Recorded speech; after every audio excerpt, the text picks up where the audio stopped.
ബൈബിളിലൂടെ ഒരു തീർത്ഥാടനം. ഈ പഠനപംക്തിയിലേക്ക് എല്ലാ മാന്യപ്രേക്ഷകരെയും ഹാർദവമായി സ്വാഗതം ചെയ്യുകയാണ്.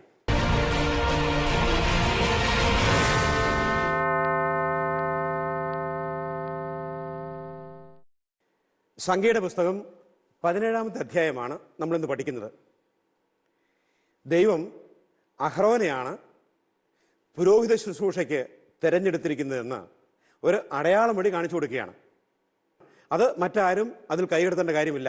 ദൈവം വിളിച്ചവർ മാത്രമാണ് പൗരോഹിത്യ ശുശ്രൂഷയിൽ കടക്കേണ്ടത്. ഈ വലിയൊരു സത്യം അനുസ്മരിപ്പിക്കുന്നതിന് വേണ്ടി ദൈവം വീണ്ടും ഒരു അടയാളം കൊടുക്കുന്നതാണ് 17-ാമത്തെ അധ്യായത്തിൽ.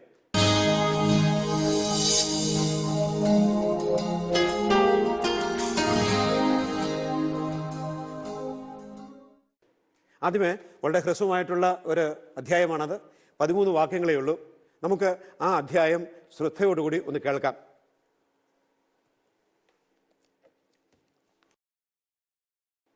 സംഖ്യയുടെ പുസ്തകം 17-ാമത്തെ അധ്യായമാണ്. 1-ാമത്തെ വാക്യം മുതൽ.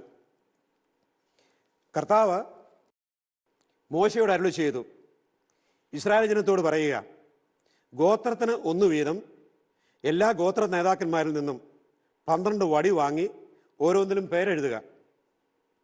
ലേവി ഗോത്രത്തിൻ്റെ വടിയിൽ അഹ്റോന്റെ പേരെഴുതുക. ലേവി ഗോത്രത്തിൻ്റെ വടിയിൽ അഹ്റോന്റെ പേരെഴുതി കഴിഞ്ഞ്, കാരണം ഓരോ ഗോത്രത്തലവനും ഓരോ വടി ഉണ്ടായിരിക്കണം. സമാഗമ കൂടാരത്തിൽ ഞാൻ നിങ്ങൾക്ക് ദർശനം അനുവദിക്കുന്ന സാക്ഷ്യപേടകത്തിന് മുമ്പിൽ നീ ഈ വടി വയ്ക്കണം. ഞാൻ തിരഞ്ഞെടുക്കുന്നവൻ്റെ വടി തളിർക്കും.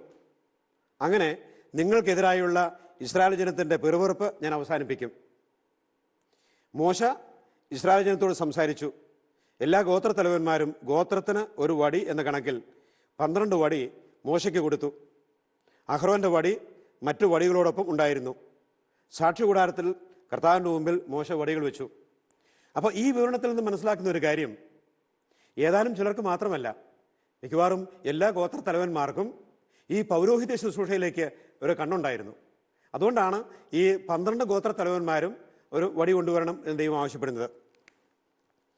പിറ്റേ ദിവസം മോശ സാക്ഷ്യകൂടാരത്തിലേക്ക് ചെന്നു. ലേവി കുടുംബത്തിന് വേണ്ടിയുള്ള അഹ്റോന്റെ വടി മുളപൊട്ടി പൂത്ത് തളിർത്ത് ബദാം പഴങ്ങൾ കായ്ച്ചു നിന്നു. മോശ വടികൾ കർത്താവിൻ്റെ സന്നിധിയിൽ നിന്ന് എടുത്ത് ജനത്തിൻ്റെ അടുത്തേക്ക് കൊണ്ടുവന്നു. ഓരോരുത്തരും സ്വന്തം വടി നോക്കിയെടുത്തു. കർത്താവ് മോശയോട് അരുളി ചെയ്തു, അവരുടെ പിറുപിറുപ്പ് അവസാനിപ്പിക്കുന്നതിനും അവർ മരിക്കാതിരിക്കുന്നതിനും കലഹക്കാർക്ക് ഒരു അടയാളമായി സൂക്ഷിക്കുന്നതിനു വേണ്ടി അഹ്റോന്റെ വടി സാക്ഷ്യപേടകത്തിനകത്ത് വയ്ക്കുക. ഈ വടിയാണ് യഥാർത്ഥത്തിൽ പിന്നീട് ജെറൂസലം ദേവാലയത്തിൽ വാഗ്ദാന പേടകത്തിനകത്ത് വെച്ചിരുന്നത്. നമുക്കറിയാം, ചരിത്രത്തിൽ നിന്നും അതിവിശുദ്ധ സ്ഥലത്താണ് സാക്ഷ്യപേടകം. ആ സാക്ഷ്യപേടകത്തിന് 3 സാധനങ്ങളുണ്ടായിരുന്നത്. അത് സ്വർണം തല്ലിപ്പരത്തി ദീർഘചതുരാകൃതിയിലുള്ള ഒരു പെട്ടിയായിരുന്നു. അതാണ് നമ്മുടെ ദേവാലയങ്ങളിൽ നമ്മൾ സക്രാരി കാത്തു സൂക്ഷിക്കുന്നത് പോലെ, സക്രാരിയിൽ പരിശുദ്ധ കുർബാന സൂക്ഷിക്കുന്നത് പോലെ ദേവാലയത്തിലെ അതിവിശുദ്ധ സ്ഥലത്ത് ഈ സാക്ഷ്യപേടകം വെച്ചിരുന്നു. ഈ സാക്ഷ്യപേടകത്തിനകത്ത് കർത്താവ് മോശയ്ക്ക് എഴുതി കൊടുത്ത 10 കൽപ്പനകൾ ഉൾക്കൊള്ളുന്ന ആ പ്രമാണങ്ങളും, 2 കൽപ്പനകളിലായിട്ടാണ് 10 പ്രമാണങ്ങൾ എഴുതിയിരിക്കുന്നത്. ആ ഫലകങ്ങളും അഹ്റോന്റെ പുഷ്പിച്ച വടിയും 1 പിടി മന്നായുമാണ് അവർ കാത്തു സൂക്ഷിച്ചിരുന്നത്. ഈ 3 കാര്യങ്ങൾ സാക്ഷ്യപേടകത്തിനകത്ത് വെച്ചിരിക്കുക എന്ന് പറഞ്ഞാൽ അതിനർത്ഥമുണ്ട്.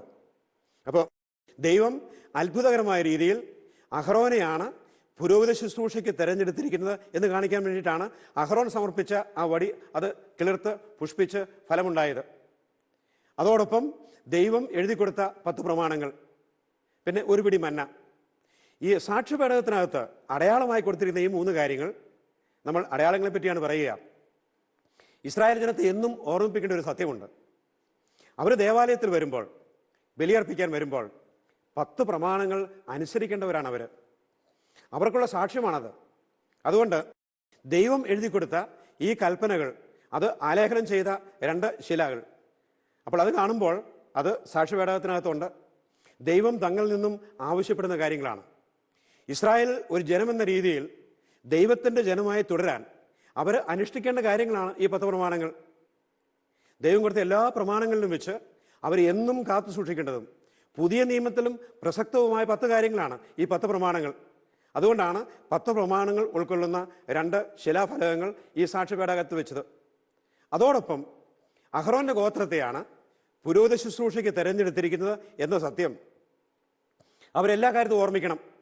കാരണം പൗരോഹിത്യ ശുശ്രൂഷ വേണമെങ്കിൽ പറയാം തട്ടിപ്പറിച്ചെടുക്കാൻ വേണ്ടി മറ്റു ഗോത്രക്കാർ ശ്രമിച്ചിരുന്നു. എന്നാൽ ദൈവം ആഗ്രഹിക്കുന്നത് അത് അഹ്റോനും അവൻ്റെ കുടുംബവുമാണ് പൗരോഹിത്യ ശുശ്രൂഷയ്ക്ക് വേണ്ടി തിരഞ്ഞെടുക്കപ്പെട്ടിരിക്കുന്നത്. ഈ സത്യം അനുസ്മരിക്കുന്നതിന് വേണ്ടിയും ഇനി സംഖ്യയുടെ പുസ്തകം 16-ാമത്തെ അധ്യായത്തിൽ നേതൃത്വത്തിനെതിരായി പ്രത്യേകിച്ച് പൗരോഹിത്യ ശുശ്രൂഷ സ്വന്തമാക്കാൻ ശ്രമിച്ച ആ 250 നേതാക്കന്മാരെ പറ്റിയൊക്കെയുള്ള കാര്യം അവരെ അനുസ്മരിപ്പിക്കുന്നതിന് വേണ്ടി ദൈവം തിരഞ്ഞെടുത്തവർക്കാണ് പൗരോഹിത്യം കൊടുത്തിരിക്കുന്നത്. ഈ സത്യം അനുസ്മരിക്കുന്നതിന് വേണ്ടിയിട്ടാണ് അഹ്റോന്റെ പുഷ്പിച്ച വടി അവിടെ കാത്തു സൂക്ഷിച്ചിരുന്നത്. 3-ാമത്തെ കാര്യമാണ് ഒരുപിടി മന്ന. ഇസ്രായേൽ ജനം വാഗ്ദത്ത ഭൂമിയിലേക്കുള്ള യാത്രയിൽ 40 വർഷം മരുഭൂമിയിൽ അലഞ്ഞു തിരിഞ്ഞ് നടന്നപ്പോൾ അവരെ അത്ഭുതകരമായ രീതിയിൽ ദൈവം തീറ്റിപ്പോറ്റി പോന്നു. ഈ ഒരു വലിയ സത്യം ഓർമ്മിപ്പിക്കുന്നതിന് വേണ്ടി ഇസ്രായേൽക്കാരെ മരുഭൂമിയിൽ തീറ്റിപ്പോറ്റിയ ദൈവം ഇനിയും അവരെ സംരക്ഷിച്ചുകൊള്ളും. അതുകൊണ്ട് വാഗ്ദാന പേടകത്തിൻ്റെ ഈ സാക്ഷി കൂടാരത്തിനകത്ത് സൂക്ഷിച്ചു വച്ചിരുന്ന ഈ 3 കാര്യങ്ങളും അടയാളങ്ങളായിരുന്നു. നേരത്തെ നമ്മൾ സൂചിപ്പിച്ചു, അടയാളങ്ങൾ വഴിയായി ജനത്തെ പ്രബോധിപ്പിക്കുന്ന ദൈവം. അപ്പോൾ അടയാളങ്ങൾ കാണുമ്പോൾ ഈ അടയാളങ്ങളുടെ പുറകിൽ ദൈവം എന്താണ് ഉദ്ദേശിക്കുന്നത് ഇത് മനസ്സിലാക്കണം. അതുതന്നെയാണ് ഈ 17-ാമത്തെ അധ്യായത്തിൽ. നമുക്ക് വീണ്ടും അതിൻ്റെ പ്രധാനപ്പെട്ട കാര്യങ്ങൾ നോക്കാം. ഇസ്രായേൽ ജനം മോശയോട് പറഞ്ഞു, ഇതാ ഞങ്ങൾ മരിക്കുന്നു, ഞങ്ങൾ നശിക്കുന്നു, ഒന്നൊഴിയാതെ ചത്തൊടുങ്ങുന്നു. കർത്താവിൻ്റെ കൂടാരത്തെ സമയിക്കുന്ന ഏവനും മരിക്കുന്നു, ഞങ്ങളെല്ലാവരും നശിക്കണമോ? അപ്പോൾ ഇതിൻ്റെ പശ്ചാത്തലം 16-ാമത്തെ അധ്യായമാണ്. 16-ാമത്തെ അധ്യായത്തിൽ ദൈവത്തിനും മോശയ്ക്കും അഹ്റോനുമെതിരായിട്ട് ഉയർത്തെഴുന്നേറ്റ ആ ജനത്തെ ദൈവം ശിക്ഷിക്കുകയാണ്. എന്നിട്ട് ദൈവത്തിൻ്റെ ഈ കോപം പാളയത്തിലെങ്ങും പടർന്നു എന്നാണ് പറയുന്നത്. ആ സാഹചര്യത്തിലാണ് മോശ അഹ്റോനോട് പറഞ്ഞു, നീ ധൂപകലശമെടുത്ത് അതിൽ ധൂപമിട്ട് പാളയത്തിലേക്ക് പോകുക. ദൈവത്തെ സംപ്രീതിപ്പെടുത്തുന്നതിന് വേണ്ടി പാളയം മുഴുവനും നീ ശുദ്ധീകരിക്കണം. അപ്പോൾ അഹ്റോൻ പാളയത്തിലേക്ക് ധൂപകലശമെടുത്ത് ഓടിയെന്നാണ് പറയുന്നത്. അപ്പോൾ ദൈവത്തെ പ്രീതിപ്പെടുത്തുക യഥാർത്ഥത്തിൽ പഴയ നിയമത്തിലൊരു പ്രതീകമാണ്. ഈ ധൂപകലശത്തും ധൂപമിട്ട് അത് ദൈവത്തിന് സമർപ്പിക്കുമ്പോൾ, ദൈവമേ, ഞങ്ങളുടെ പ്രാർത്ഥനകളും അർത്ഥനകളുമെല്ലാം ഈ ധൂപം പോലെ നിന്റെ പക്കലേക്ക് വരുന്നു, ഇത് പ്രസാദിച്ച് ഞങ്ങളോട് കരുണ കാണിക്കണമേ. അതാണ് ധൂപാർപ്പണത്തിൻ്റെ അർത്ഥം.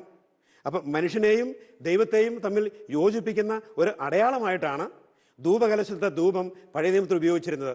അതുകൊണ്ടാണ് മോശ പറഞ്ഞത്, നീ ധൂപകലശവും എടുത്ത് പാളയത്തിലേക്ക് ഓടുക. അങ്ങനെ പാളയത്തിലേക്ക് ഓടി അവരെ മഹാമാരിയിൽ നിന്നും രക്ഷിക്കാൻ വേണ്ടി ദൈവം ആവശ്യപ്പെടുകയാണ്. അപ്പോൾ ജനം ദൈവത്തിനെതിരായിട്ടും മോശയ്ക്കെതിരായിട്ടും പ്രവർത്തിച്ചതുകൊണ്ട് അവരെ മഹാമാരി ബാധിച്ചിരിക്കുന്നു. ഇങ്ങനെയുള്ള സാഹചര്യത്തിലാണ് ദൈവം തിരഞ്ഞെടുത്തിരിക്കുന്നത് അഹ്റോനെയാണ്, അഹ്റോന്റെ കുടുംബത്തെയാണ്. അങ്ങനെ അഹ്റോന്റെ കുടുംബത്തെ തിരഞ്ഞെടുത്തിരിക്കുന്നത് മഹാമാരിയിൽ നിന്നും ദൈവത്തിൻ്റെ കോപത്തിൽ നിന്നും പൗരോഹിത്യ ശുശ്രൂഷ വഴിയായി ജനത്തെ രക്ഷിക്കുന്നതിന് വേണ്ടി. അപ്പോൾ 17-ാമത്തെ അധ്യായവും 16-ാമത്തെ അധ്യായവും ഒരുമിച്ച് വായിക്കുമ്പോൾ മനസ്സിലാക്കുന്ന ഒരു കാര്യമാണ്, പൗരോഹിത്യ ശുശ്രൂഷയുടെ പ്രധാനപ്പെട്ട ലക്ഷ്യം ജനത്തെയും ദൈവത്തെയും പരസ്പരം യോജിപ്പിക്കുക. പഴയ നിയമത്തിൻ്റെ കാഴ്ചപ്പാടിൽ അത് ധൂപം അർപ്പിക്കുക, ബലിയർപ്പിക്കുക എന്നുള്ളതാണ്. ഇന്നും പുതിയ ഉടമ്പടിയിലെ പൗരോഹിത്യ ശുശ്രൂഷയിലും അടിസ്ഥാനപരമായി ഈ ലക്ഷ്യം നിലനിൽക്കുകയാണ്. അങ്ങനെ 17-ാമത്തെ അധ്യായത്തിൽ, ലേവിയുടെ പുസ്തകം 17-ാമത്തെ അധ്യായത്തിൽ ദൈവം കൊടുത്തിരിക്കുന്ന ഈ അടയാളം എന്താണെന്ന് ടെക്സ്റ്റിൽ നിന്ന് നമ്മൾ കണ്ടു. ഇനി അതിൻ്റെ പ്രധാനപ്പെട്ട ആശയങ്ങളിലേക്ക് പോകാം. ആദ്യത്തെ കാര്യം, അഹ്റോനെയും സന്തതികളെയുമാണ് പൗരോഹിത്യ ശുശ്രൂഷയ്ക്ക് ദൈവം തിരഞ്ഞെടുത്തിരിക്കുന്നതെന്ന് ഒരു അടയാളം വഴി അവിടുന്ന് വെളിപ്പെടുത്തുന്നു. ഇക്കാര്യം നമ്മൾ കണ്ടതാണ്. അതായത് അഹ്റോന്റെ കുടുംബത്തെയാണ് ദൈവം പൗരോഹിത്യ ശുശ്രൂഷയ്ക്ക് വേണ്ടി തിരഞ്ഞെടുത്തിരിക്കുന്നത്. രണ്ടാമത്തെ കാര്യം, പൗരോഹിത്യം ദൈവത്തിൻ്റെ വിശുദ്ധിയുടെ മുമ്പിൽ ജനത്തിന് സംരക്ഷണമായും അവിടുത്തെ ആരാധിക്കാൻ സഹായകമായും. ഇതല്പം വിശദീകരിക്കേണ്ട ഒരു കാര്യമാണ്. കാരണം ദൈവത്തിൻ്റെ മഹാവിശുദ്ധിയുടെ മുമ്പിൽ പഴയ നിയമത്തിലെ കാഴ്ചപ്പാടനുസരിച്ചാണ് ജനത്തിന് നേരിട്ട് വരാൻ സാധിക്കുകയില്ല. അതിന് ഒരു മധ്യസ്ഥൻ്റെ ആവശ്യമുണ്ട്. അതുകൊണ്ട് ദൈവത്തെ സമീപിക്കാൻ ലേവി ഗോത്രത്തിൽ നിന്നും പ്രത്യേകമായി തിരഞ്ഞെടുത്ത ഒരു കുടുംബം, അതാണ് അഹ്റോന്റെ കുടുംബം. അതുകൊണ്ട് ദൈവത്തെ സമീപിക്കാൻ ഒരു മധ്യസ്ഥൻ എന്ന രീതിയിൽ പഴയ നിയമത്തിൽ പുരോഹിതൻ പ്രത്യക്ഷപ്പെടുകയാണ്. അതോടൊപ്പം അവിടുത്തെ ആരാധിക്കാൻ സഹായകമായിട്ടും പൗരോഹിത്യത്തെ പഴയ നിയമത്തിൽ കാണുകയാണ്. ഞാൻ ഈ വീണ്ടും വീണ്ടും അഹ്റോന്റെയും പൗരോഹിത്യത്തെയും പറ്റി പറയുന്നതിന് കാരണം പഴയ നിയമത്തിൻ്റെ പ്രധാനപ്പെട്ട ഒരു ആശയം, ദൈവം ഒരു ജനത്തെ തിരഞ്ഞെടുത്തത് ഒരു ആരാധനാ സമൂഹമായിട്ടാണ്. ഇസ്രായേലിനെ തിരഞ്ഞെടുക്കുന്നതിന് മുമ്പിൽ മോശയോട് പറഞ്ഞു, നീ ഫറവോയുടെ അടുത്ത് പോയി പറയണം, എൻ്റെ ജനത്തെ സ്വതന്ത്രരാക്കി വിടുക, കാരണം മരുഭൂമിയിൽ വന്ന് അവർ എന്നെ ആരാധിക്കുന്നതിന് വേണ്ടി അവരെ സ്വതന്ത്രരാക്കുക. അപ്പോൾ ഇസ്രായേൽ ജനത്തെ ഫറവോയുടെ അടിമത്തത്തിൽ നിന്നും മോചിപ്പിക്കുന്നതിൻ്റെ പ്രധാനപ്പെട്ട ലക്ഷ്യമായിട്ട് മോശയോട് ദൈവം പറഞ്ഞത്, ദൈവത്തിൻ്റെ ജനം ഒരു ആരാധനാ സമൂഹമാകണം. ഇത് പഴയ നിയമത്തിലും പുതിയ നിയമത്തിലും വാസ്തവമാണ്. പുതിയ നിയമത്തിൽ വെളിപാടിൻ്റെ പുസ്തകം, പുതിയ നിയമത്തിലെ ഏറ്റവും അവസാനത്തെ പുസ്തകമാണല്ലോ, സ്വർഗീയ ജെറൂസലത്തെ പറ്റി പറയുന്നത് ദൈവത്തെ ആരാധിക്കുന്ന ഒരു സമൂഹം എന്നാണ്. സമയത്തിൻ്റെ അന്ത്യത്തിൽ ഈ പ്രപഞ്ചം മുഴുവനും മനുഷ്യവർഗം മുഴുവനും ദൈവത്തെ ആരാധിക്കുന്ന ഒരു സമൂഹമായി തീരും. അതുകൊണ്ട് ഈ ആരാധനയും പ്രാർത്ഥനയും ബലിയർപ്പണവുമെല്ലാം ഈ ഭൂമിയിലുള്ളതുപോലെയല്ല, വേറൊരു തലത്തിൽ. അപ്പോൾ മനുഷ്യൻ ദൈവത്തിൻ്റെ മുമ്പിൽ ആരാധിക്കുന്ന ഒരു വ്യക്തിയാണ്. Man is A worshipping being. അത് ബൈബിളിലെ അടിസ്ഥാനപരമായ കാഴ്ചപ്പാടാണ്. ഇസ്രായേലിനെ തിരഞ്ഞെടുത്തപ്പോഴും പുതിയ ഉടമ്പടിയിൽ ആത്യന്തികമായി പുതിയ ജെറൂസലം ഉദയം ചെയ്യുമ്പോൾ സ്വർഗത്തിലും മനുഷ്യൻ ദൈവത്തെ ആരാധിക്കുന്ന ഒരു സമൂഹമായി തീരും. അപ്പോൾ അതുകൊണ്ടാണ് ഈ പഴയ നിയമത്തിൽ അഹ്റോന്റെ തെരഞ്ഞെടുപ്പും ഈ ബലിയർപ്പണവുമായിട്ട് ഇത്ര പ്രാധാന്യം ഇതിന് കൊടുത്തിരിക്കുന്നത്. മൂന്നാമത്തെ ഒരാശയം, അത് 16-ാമത്തെ അധ്യായവുമായിട്ട് ബന്ധപ്പെട്ടതാണ്. മോശയുടെയും അഹ്റോന്റെയും അധികാരത്തെ ചോദ്യം ചെയ്ത കോറഹ്, ദാത്താൻ, അബീറാം, ഓൻ 250 നേതാക്കന്മാർ, അവരെല്ലാവരും പൗരോഹിത്യം സ്വന്തമായിട്ട് കൈവശമാക്കാൻ ശ്രമിച്ചവരാണ്. ഇങ്ങനെയുള്ള സാഹചര്യത്തിൽ പൗരോഹിത്യം ദൈവം അഹ്റോന്റെ കുടുംബത്തിനാണ് കൊടുത്തിരിക്കുന്നതെന്ന് സൂചിപ്പിക്കാൻ വേണ്ടിയിട്ടാണ് 4-ാമത്തെ പോയിന്റ്. അഹ്റോന്റെ പുഷ്പിച്ച വടി, അത് ഒരു ബദാം ശാഖയായിട്ടാണ്. ഈ ബദാം മരത്തിന് പഴയ നിയമത്തിന്റെ സാഹചര്യത്തിൽ പ്രത്യേകമായ അർത്ഥമുണ്ട്. തെരഞ്ഞെടുപ്പിന്റെ അടയാളം വെളുത്ത പൂക്കൾ, വെളുത്ത ബദാം പൂക്കൾ, അത് പരിശുദ്ധിയുടെ അടയാളമായിട്ട് ഏശയ്യായുടെ പുസ്തകം 1-ാമത്തെ അധ്യായത്തിൽ കാണുന്നുണ്ട്. അതുപോലെ ജെറമ്യായുടെ പുസ്തകത്തിൽ 1-ാമത്തെ അധ്യായത്തിൽ ദൈവം സൂക്ഷിച്ചു വീക്ഷിക്കുന്നു എന്നുള്ളൊരാശയവും കൂടി ഈ ബദാമിൻ്റെ ആ മരത്തിന് അർത്ഥമുണ്ട്. അപ്പോൾ എന്തുകൊണ്ടാണ് ബദാമിൻ്റെ ശിഖരം കൊണ്ടുവന്നത് എന്ന് ചോദിക്കുകയാണെങ്കിൽ മിക്കവാറും പഴയ നിയമത്തിലെ ഈ പ്രതീകങ്ങളായിരിക്കും അതിൻ്റെ പുറകിൽ. അത് ബദാമിൻ്റെ വെളുത്ത പൂക്കൾ പരിശുദ്ധിയെ സൂചിപ്പിക്കുന്നു. പൗരോഹിത്യം അഹ്റോനിൽ നിന്നും കുടുംബത്തിൽ നിന്നും ആവശ്യപ്പെടുന്ന വിശുദ്ധി, ജീവിത വിശുദ്ധിയാണത്. അതോടൊപ്പം തന്നെ ഈ ബദാമിൻ്റെ വേറൊരു പ്രത്യേകത, ദൈവം സൂക്ഷിച്ചു വീക്ഷിക്കുന്നു. ഹീബ്രു ഭാഷയിൽ ബദാമിന് ഉപയോഗിച്ചിരിക്കുന്ന പദം ഷക്കാഹ്, അത് ബദാം ആ ശാഖയെയും സൂചിപ്പിക്കും, അതുപോലെ തന്നെ സൂക്ഷിച്ചു വീക്ഷിക്കുക എന്നർത്ഥമുണ്ട്. അതുകൊണ്ട് പൗരോഹിത്യ ശുശ്രൂഷ വഴിയായി ദൈവം തൻ്റെ ജനത്തെ സൂക്ഷിച്ചു വീക്ഷിക്കുന്നു എന്നൊരർത്ഥം കൂടിയുണ്ട്. നേരത്തെ സൂചിപ്പിച്ചതാണ്, പൗരോഹിത്യത്തിലെല്ലാം അടയാളങ്ങൾ വഴിയാണ് ദൈവം മനുഷ്യനെ നയിക്കുന്നത്. അതുകൊണ്ട് ഈ ബദാമിൻ്റെ പ്രത്യേകമായ അർത്ഥം ഇതാണ്. അതേസമയം ദൈവജനം മുഴുവനും രാജകീയ പൗരോഹിത്യമുള്ളവരാണെങ്കിലും ശുശ്രൂഷ പൗരോഹിത്യവും സഭയുടെ ഭാഗമാണ്. പഴയ നിയമത്തിലെ ജനത്തെപ്പറ്റിയും അവർ പുരോഹിത ജനമാണ് എന്നൊക്കെ പറയുന്നു. അതിൻ്റെ ചുവട് പിടിച്ച് പുതിയ നിയമത്തിൽ പത്രോസിൻ്റെ ലേഖനത്തിൽ പറയുന്നുണ്ട്, നിങ്ങൾ തിരഞ്ഞെടുത്ത ജനമാണ്, പുരോഹിത വംശമാണ്. എല്ലാ വിശ്വാസികളെ സംബന്ധിച്ച് അവർ ശുശ്രൂഷ പൗരോഹിത്യത്തിൽ അംഗങ്ങളല്ല, നേരെ മറിച്ച് രാജകീയ പൗരോഹിത്യത്തിലാണ്. അപ്പോൾ രാജകീയ പൗരോഹിത്യത്തിൽ അംഗങ്ങളാണെങ്കിലും സഭയുടെ ശുശ്രൂഷയിൽ പ്രത്യേകമായിട്ട് പങ്കുപറ്റുന്ന ശുശ്രൂഷ പൗരോഹിത്യം അത് പുതിയ നിയമത്തിലുമുണ്ട്. അതുകൊണ്ടാണ് പുതിയ ഉടമ്പടിയുടെ സാഹചര്യത്തിലാണെങ്കിലും എല്ലാ മനുഷ്യരും ദൈവത്തിന് ബലിയർപ്പിക്കാൻ അവരുടെ ജീവിതമെന്ന ബലി. പൗലോസ് റോമാക്കാരുടെ ലേഖനം 12-ാമത്തെ അധ്യായത്തിൽ പറയുന്നുണ്ട്, നിങ്ങളുടെ ശരീരങ്ങളെ സജീവമായി ബലിയർപ്പിക്കുകയും, ജീവിതമാണ് ആദ്യത്തെ ബലി. അതോടൊപ്പം തന്നെ കർത്താവിൻ്റെ ബലിയുടെ ഓർമ്മ ആചരിക്കുന്നതിനും അനുഷ്ഠിക്കുന്നതിനുമായി സഭാഗാത്രത്തിൽ നിന്ന് തന്നെ ചിലരെ ശുശ്രൂഷ പൗരോഹിത്യത്തിലേക്ക് ദൈവം തിരഞ്ഞെടുക്കുന്നുണ്ട്. അപ്പോൾ പഴയ നിയമത്തിൽ ജനം മുഴുവനും രാജകീയ പൗരോഹിത്യത്തിൽ പങ്കുപറ്റുന്നവരാണെങ്കിലും അഹ്റോന്റെ കുടുംബത്തെ ശുശ്രൂഷ പൗരോഹിത്യത്തിന് വേണ്ടി പ്രത്യേകം തിരഞ്ഞെടുത്തതുപോലെ പുതിയ നിയമത്തിലും ദൈവജനം മുഴുവനും രാജകീയ പൗരോഹിത്യത്തിൽ പങ്കെടുക്കുന്നവരാണെങ്കിലും ശുശ്രൂഷ പൗരോഹിത്യത്തിലേക്ക് ദൈവം ഒരു കൂട്ട വിഭാഗം ആളുകളെ ക്ഷണിക്കുമെന്ന് ഓർമ്മിക്കുക. ആ രീതിയിൽ പഴയ നിയമത്തിലും പുതിയ നിയമത്തിലും പൗരോഹിത്യത്തിൻ്റെ കാര്യത്തിൽ ഏതാണ്ട് സമാനത കാണാൻ സാധിക്കും. ഇനി പുതിയ നിയമത്തിൻ്റെ പൗരോഹിത്യ ശുശ്രൂഷയിൽ വചനവും കൂദാശകളുമാണ് ഉൾക്കൊള്ളുന്നത്. അപ്പോൾ പുതിയ നിയമത്തിലെ പൗരോഹിത്യ ശുശ്രൂഷ പ്രവാചകത്വം ഉൾക്കൊള്ളുന്നതാണ്. കാരണം വചനത്തിൻ്റെ ശുശ്രൂഷകൾ എന്ന രീതിയിൽ അവർ പുതിയ നിയമത്തിലെ പുരോഹിതർ പ്രവാചകന്മാർ കൂടിയാണ്. കാരണം പുരോഹിതൻ്റെ പ്രഥമമായിട്ടുള്ള കർത്തവ്യം വചനപ്രഘോഷണമാണ്. അപ്പോൾ വചനപ്രഘോഷണം എന്ന രീതിയിൽ അവർക്ക് പ്രവാചകത്വവും കൂദാശകൾ കൈകാര്യം ചെയ്യുന്ന ആളുകൾ എന്ന രീതിയിൽ വിശുദ്ധീകരണത്തിന് ദൗത്യമുണ്ട്.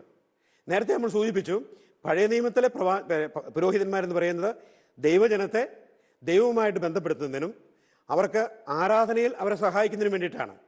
ഒരു തരത്തിലുള്ള മധ്യസ്ഥമാണ്. ഈ മധ്യസ്ഥത്തിൻ്റെ ജോലി പുതിയ നിയമത്തിലെ പൗരോഹിത്യത്തിലുമുണ്ട്.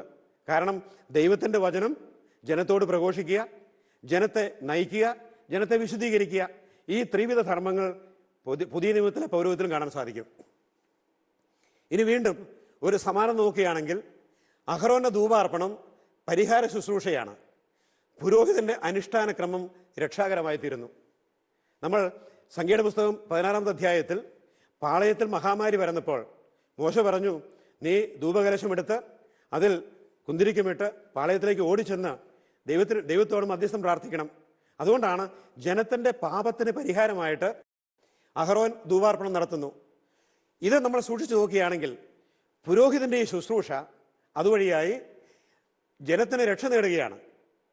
അതാണ് പുരോഹിതൻ്റെ അനുഷ്ഠാന ക്രമം രക്ഷാകരമായി തീരുന്നെന്ന് പറയുന്നത്. നമ്മൾ പുതിയ നിയമത്തിലെ പുരോഹിത ശുശ്രൂഷയും ഇതുതന്നെയാണ്. കാരണം പഴയ നിയമത്തിൻ്റെ പൂർത്തീകരണവും അതിൻ്റെ തുടർച്ചയും എന്ന രീതിയിൽ പുതിയ നിയമത്തിൽ നമ്മൾ കാണുമ്പോൾ പഴയ നിയമത്തിലെ പൗരോഹിത്യ ശുശ്രൂഷയുടെ പൂർത്തീകരണം അത് പുതിയ ഉടമ്പടിയുടെ പശ്ചാത്തലത്തിൽ പുതിയ നിയമത്തിൽ യാഥാർത്ഥ്യമാവുകയും ചെയ്യുകയാണ്. അതുകൊണ്ടാണ് പുതിയ നിയമത്തിലെ പൗരോഹിത്യ ശുശ്രൂഷ ദൈവജനത്തിന് രക്ഷാകരമായി തീർന്നു, അവർക്ക് പാവപരിഹാരമായി തീരുകയാണ്. നമ്മൾ ദൈവശാസ്ത്രപരമായിട്ട് ഇത്ര വിഫലമായിട്ട് പറയുന്ന കാര്യങ്ങൾ ആത്യന്തികമായി പുതിയ നിയമത്തിലെ പൗരോഹിത്യ ശുശ്രൂഷ വഴിയായി ദൈവജനത്തെ വിശുദ്ധീകരിക്കുക, അവരെ നയിക്കുക, അവർക്ക് പ്രബോധനങ്ങൾ നൽകുക, അതുവഴിയായി ദൈവജനത്തിന് രക്ഷയുടെ മാധ്യമമായി തീരുകയാണ് പുരോഹിത ശുശ്രൂഷ പുതിയ നിയമത്തിലും. ഇതിൻ്റെ ആദ്യത്തെ പടിയാണ് പഴയ നിയമത്തിലെ അഹറോന്റെ പൗരോഹിത്യ ശുശ്രൂഷ. ഇനി 17-ാമത്തെ അധ്യായം, പ്രത്യേകിച്ച് അഹറോന്റെ ആ വടി അത് പുഷ്പിക്ക് വഴിയായി ദൈവം ഒരു അടയാളം കൊടുക്കുകയാണ്. അടയാളത്തിൻ്റെ അർത്ഥം ഇതാണ്: അധികാരം ദൈവം നൽകുന്നു എന്നതിൻ്റെ സൂചനയാണ്. ആരെയാണ് തൻ്റെ ശുശ്രൂഷയ്ക്ക് വേണ്ടി വിളിക്കുന്നതെന്ന് ദൈവമാണ് നിശ്ചയിക്കുന്നത്. അത് മനുഷ്യൻ സ്വന്തമായിട്ട് പിടിച്ചെടുക്കാൻ നോക്കുന്നതല്ല. അപ്പോൾ അധികാരം എന്ന് പറയുന്നത് ദൈവം കൊടുക്കുന്നതാണ്. ദൈവം കൊടുക്കുന്ന അധികാരമുള്ളൂ. ഇനി മോശയുടെയും അഹറോന്റെയും ഈ 17-ാമത്തെ അധ്യായത്തിലുള്ള പ്രതികരണം വീണ്ടും നേതൃത്വത്തിൻ്റെ മനോഹരമായിട്ടുള്ള ഒരു ഉദാഹരണമാണ്. അഹറോനെതിരായിട്ടാണ് ജനം മുമ്പോട്ട് വരിക. അപ്പോൾ മോശ പറയുന്നത് തങ്ങൾക്കെതിരെയുള്ള ആരോപണങ്ങൾ മോശയും അഹറോനും ദൈവത്തിൻ്റെ തീരുമാനത്തിൽ വിടുകയാണ്. വേറെ വാക്കുകൾ പറഞ്ഞാൽ അധികാരികൾ എന്നും ചെയ്യേണ്ടത് സുതാര്യത. എനിക്കൊന്നും മറച്ചു വയ്ക്കാനല്ല. മോശയ്ക്കും അഹറോനും എതിരായിട്ട് ജനം പിറുപിറുത്തപ്പോൾ ഇത് ദൈവം നിശ്ചയിക്കട്ടെ, അടയാളങ്ങൾ വഴിയായി ദൈവം നിശ്ചയിക്കുമെന്ന് മോശയ്ക്ക് ഉറപ്പുണ്ട്. അതുകൊണ്ട് തന്നെയാണ് സ്വയം നീതീകരിക്കാൻ ശ്രമിക്കാതെ സ്വന്തം പൊസിഷൻ അത് വാദിച്ച് മറ്റുള്ളവരെ തോൽപ്പിക്കാൻ ശ്രമിക്കാതെ ദൈവത്തിന് വിട്ടുകൊടുക്കുക. അധികാരം ഉപയോഗിക്കുന്നതിൻ്റെ ശൈലി മനോഹരമായിട്ട് മോശയുടെ പ്രവർത്തനശൈലിയിൽ കാണാൻ സാധിക്കും. വീണ്ടും പുരോഹിതനും ലേവ്യരും ജനത്തിനു വേണ്ടിയാണ് തങ്ങളുടെ ശുശ്രൂഷ നിർവഹിക്കുന്നത്. 17-ാമത്തെ അധ്യായത്തിൽ കാണുന്ന ഇതാണ്. മോശ അഹറോനോട് പറയുന്നുണ്ട്, ധൂപകലശം എടുത്തുകൊണ്ട് വേഗം പോയി ദൈവത്തിൻ്റെ മുമ്പിൽ മധ്യസ്ഥം അപേക്ഷിക്കുക. അപ്പോൾ പൗരോഹിത്യ ശുശ്രൂഷയുടെ അർത്ഥം ഇതാണ്: ജനത്തെ ശുശ്രൂഷിക്കാൻ വേണ്ടിയിട്ടാണ്. ബലിപീഠത്തിലെ ശുശ്രൂഷ ഉത്തരവാദിത്വമാണ്. It is a responsibility, not a privilege, ആനുകൂല്യമല്ല. അപ്പോൾ പഴയ നിയമത്തിൽ സംഖ്യയുടെ പുസ്തകം 17-ാമത്തെ അധ്യായത്തിൽ ദൈവം മോശ വഴി അഹറോനോട് പറയുന്ന കാര്യം ഇതാണ്: ജനത്തിൻ്റെ രക്ഷയ്ക്ക് വേണ്ടി നീ ഇത് പ്രവർത്തിക്കണം. അതുകൊണ്ട് ഈ അഹറോന്റെ കുടുംബത്തെ അല്ലെങ്കിൽ ലേവി ഗോത്രത്തെ ഈ ശുശ്രൂഷയ്ക്ക് വേണ്ടി തിരഞ്ഞെടുക്കുമ്പോൾ അവർക്ക് കൊടുക്കുന്ന ഒരു ആനുകൂല്യമല്ല, അവർക്ക് ഉത്തരവാദിത്വമാണ്. ഇത് പഴയ നിയമത്തിൽ എന്നപോലെ തന്നെ പുതിയ നിയമത്തിലും വാസ്തവമാണ്. പുതിയ നിയമത്തിലും പൗരോഹിത്യ ശുശ്രൂഷ എന്ന് പറയുന്നത് ഏതെങ്കിലും ഒരു വ്യക്തിക്ക് കൊടുക്കുന്ന ഒരു ആനുകൂല്യമായിട്ടല്ല, ഉത്തരവാദിത്വമായിട്ട് കണക്കാക്കേണ്ടത്. അപ്പോൾ പുരോഹിതൻ ജനത്തിനു വേണ്ടി ജീവിക്കാനും ജനത്തിന് ശുശ്രൂഷ ചെയ്യാനും വിളിക്കപ്പെട്ടവനാണ്. അപ്പോൾ ആ രീതിയിൽ നോക്കുമ്പോൾ ഒരു അഹറോന്റെ കുടുംബത്തിന് കൊടുത്ത ഒരു പ്രത്യേക ആനുകൂല്യം എന്ന് തോന്നാമെങ്കിലും യഥാർത്ഥത്തിൽ അത് ആനുകൂല്യമല്ല. ജനത്തിനു വേണ്ടി ദൈവത്തിൻ്റെ മുമ്പിൽ പ്രാർത്ഥിക്കാനും ബലിയർപ്പിക്കാനുള്ള ഉത്തരവാദിത്വമാണ് സൂചിപ്പിക്കുക. അതുകൊണ്ടാണ് ഈ പൗരോഹിത്യ ശുശ്രൂഷയെ പറ്റി പറയുമ്പോൾ കോറഹും ദാത്താനും അബീറാമും പറഞ്ഞ കാര്യം വാസ്തവമാണ്.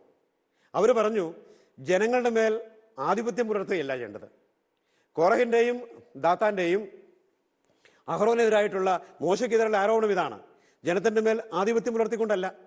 ആ രീതിയിൽ കോറഹും ദാത്താനും പറഞ്ഞത് ഇന്നും വാസ്തവമാണ്. ഒരുപക്ഷെ സംഖ്യയുടെ പുസ്തകം 16ഉം 17ഉം അധ്യായങ്ങൾ പുതിയ നിയമത്തിലെ നേതൃത്വവും സൂക്ഷിച്ചു വെക്കേണ്ടതാണ്. ഈ നേതൃത്വത്തിലേക്ക് നിങ്ങൾ വിളിക്കപ്പെട്ടിരിക്കുന്നത് ജനത്തിൻ്റെ മേൽ ആധിപത്യം ചുരത്താൻ വേണ്ടിയിട്ടല്ല. അതുകൊണ്ട് തന്നെ തങ്ങളെ തന്നെ ഉയർത്താനല്ല, തങ്ങളെ തന്നെ ഉയർത്തുകയും ജനത്തിൻ്റെ മേൽ ആധിപത്യം പുലർത്താൻ വേണ്ടിയിട്ടല്ല പൗരോഹിത്യത്തിലേക്ക് വിളിച്ചിരിക്കുന്നതെന്ന് ദാത്താൻ വഴി പഴയ നിയമത്തിൽ പറഞ്ഞ കാര്യം പുതിയ നിയമത്തിലും വാസ്തവമാണ്. അതുകൊണ്ടാണ് മതങ്ങളുടെ ചരിത്രത്തിലും സഭയുടെ ചരിത്രത്തിലും ഇത് വാസ്തവമാണ്. എല്ലാ മതങ്ങളിലും ഒരു പരിധിവരെയും സഭയുടെ ചരിത്രത്തിലും പൗരോഹിത്യം പലപ്പോഴും ആധിപത്യത്തിൻ്റെ അടയാളമായി തീർന്നിട്ടുണ്ട്.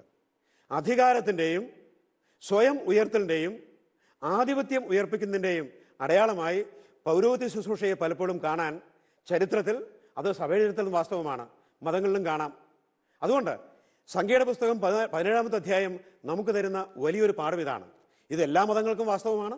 വളരെ പ്രത്യേകിച്ചും പുതിയ ഉടമ്പടിയിൽ പൗരോഹിത്യ ശുശ്രൂഷ എന്ന് പറയുന്നത് ഒരാളുടെ മഹത്വത്തിന് വേണ്ടിയുള്ള കാര്യമല്ല, അത് വലിയ ആളാകാൻ വേണ്ടിയുള്ള കാര്യമല്ല, അത് ശുശ്രൂഷയ്ക്ക് വേണ്ടിയുള്ള കാര്യമാണ്. അത് പഴയ നിയമത്തിൽ ദൈവം അഹ്റോനെ ഓർമ്മിപ്പിച്ചു, പുതിയ നിയമത്തിലും ഇത് വാസ്തവമാണ് എന്ന് ഓർമ്മിക്കാം. അതോടൊപ്പം ഈ പൗരോഹിത്യ ശുശ്രൂഷയുടെ ആവശ്യത്തെപ്പറ്റി ഈ 17-ാമത്തെ അധ്യായത്തിൽ പറഞ്ഞിരിക്കുന്നത് ഇതാ, ഞങ്ങൾ മരിക്കുന്നു, നശിക്കുന്നു, ചത്തൊടുങ്ങുന്നു. അതുകൊണ്ട് ഞങ്ങൾ മരിക്കാതിരിക്കാൻ വേണ്ടി, ഞങ്ങൾ നശിക്കാതിരിക്കാൻ വേണ്ടി, ഞങ്ങൾ ചത്തൊടുങ്ങാതിരിക്കാൻ വേണ്ടി ജനം മോശയോട് പറയുകയാണ്, അഹ്റോൻ ഞങ്ങൾക്ക് വേണ്ടി മധ്യസ്ഥം വഹിക്കട്ടെ. പുതിയ ഉടമ്പടിയുടെ പശ്ചാത്തലത്തിൽ ഈ വാക്കുകൾ പറഞ്ഞില്ലെങ്കിലും പൗരോഹിത്യം എന്നും ആവശ്യമാണ്. ബെനഡിക്ട് 16-ാമൻ മാർപ്പാപ്പ ഒരിക്കൽ പറയുകയുണ്ടായി, the world needs priest because it needs God. ലോകത്തിന് വൈദികരെ ആവശ്യമുണ്ട്, കാരണം അതിന് ദൈവത്തെ ആവശ്യമുണ്ട്. ലോകത്തിന് ദൈവത്തെ ആവശ്യമുള്ളതുകൊണ്ട് ലോകത്തിന് വൈദികരെ ആവശ്യമുണ്ടെന്ന് ബെനഡിക്ട് 16-ാമൻ മാർപ്പാപ്പ ഒരിക്കൽ പറയുകയുണ്ടായി. അതേ ആശയം തന്നെയാണ് ഇസ്രായേൽ ജനം സംഖ്യയുടെ പുസ്തകം 17-ാമത്തെ അധ്യായത്തിൽ പറയുന്നു, ഇതാ ഞങ്ങൾ ചത്തൊടുങ്ങിക്കൊണ്ടിരിക്കുകയാണ്, മഹാമാരി ഞങ്ങൾ ബാധിച്ചിരിക്കുന്നു, ദയവായി അഹ്റോൻ ഞങ്ങൾക്ക് വേണ്ടി മധ്യസ്ഥം വഹിക്കണം. പൗരോഹിത്യത്തിൻ്റെ ആവശ്യകതയാണ് സൂചിപ്പിക്കുക. അതുകൊണ്ടാണ് മോശ അഹ്റോനോട് പറഞ്ഞത്, ധൂപകലശവും എടുത്ത് വേഗം പോയി ജനത്തിനു വേണ്ടി പ്രാർത്ഥിക്കുക.